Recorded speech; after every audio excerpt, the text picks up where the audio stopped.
आखिरी समय में दाना पिया के बोला मैं मानी ले तो हमारो कनवाना। हमारे मरल राजा दूसर जानी लैया ललन कवैया दूर गतियाना। हमारे मरल राजा दूसर जानी लैया ललन कवैया दूर गतियाना। हमारा कल राजा मन बोन कैले न दूसर बियावन। हमारा कल राजा मन बोन कैले ल दूसर बियावन। अपने त गए पिया सब की नौकरिया लालन के भेजाई सकुलवाना। अपने त गए पिया सब की नौकरिया लालन के भेजाई सकुलवाना। पढ़ी लिखी बेटा जब घर के लवटल हेर गए मावा मातरियाना। पढ़ी लिखी बेटा जब घर के लवटल हेर गए मावा मातरियाना।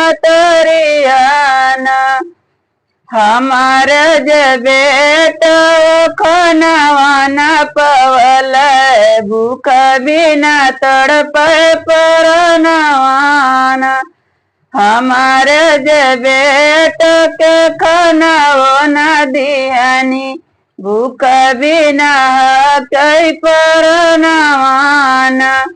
दरिया के मारे बेटा खनवाना मांग जाई खड़ा होला दुआरियाना।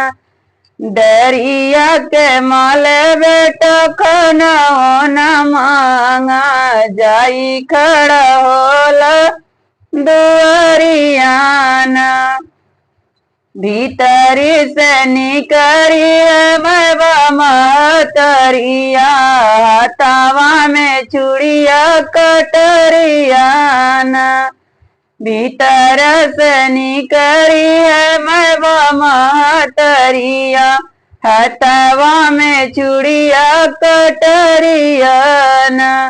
बाएं हाथ बेट कमुड़व पकड़ली दैने हाथ काट गरदनवाना। बाएं हाथ बेट कमुड़िया पकड़नी दैने हाथ काट गरदनवाना। आदि ध्वज के पपिन भोजन बनवली मुड़ावा छुपावै भूसौलवाना। आदि ध्वज के पपिन खनवा बनवनी मुड़ावा छुपावै भूसौलवाना। कई के नौकरिया राजा घर जब आवे पूछे लगई बेटा कुशलियाना। कई के नौकरिया राजा घर जब आवे बेटे पूछे लगई बेटा कुशलियाना। हमारा लालन रानी कावा पे गईल देख बिना तड़पई कर जवाना। हमारा लालन रानी कावा पे गईल देखे बिना तड़पई कर जवाना।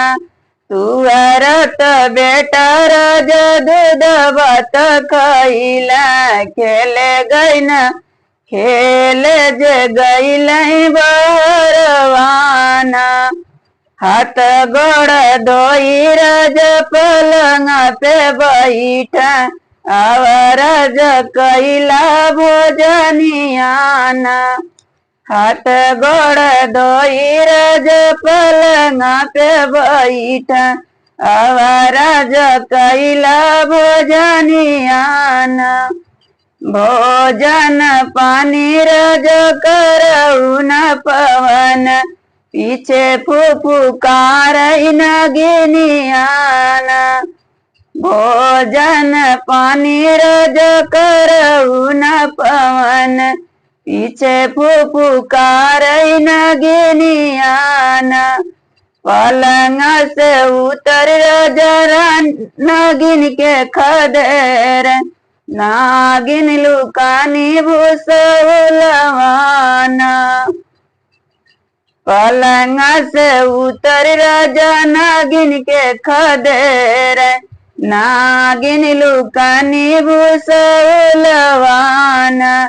इधर कभूसा उधर कई डरल मिली गल लालन कई मुड़वाना इधर कभूसा उधर कई डरल मिली गई न लालन कई मुड़वाना मुड़वा पकड़ी रजगदी में उठवल नया नस चूल लोरवाना मुड़वा पकड़ी रजगदी में उठवल नया नस चुए लगल लोरवाना कवन गुनैया मोर बेट जे कैल काटी देहू गरदनवाना कवन कसूर कराई मोरी बेटा कौने गुने काटू गरदनवाना तुअरत बेटा रज कपिया चोरवन मोरे लगे आवयो रहनवाना तुअरत राजा तुअरत बेटा रज कपिया चोरवना मोरे लगे आवयो रहनवाना तुअरत काटब रानी हम गरदनवा तुअर बनाई बाई भोजनवाना तुअरत रानी हम कटब गरदनवा तुअर बनाई बाई भोजनवाना चाहे हमें गावा दे सरड़ुआ बनाइए चाहे हमें जल फसियाना चाहे देश गावा हमें रड़ुआ बनाई है चाहे जेल फसियाना।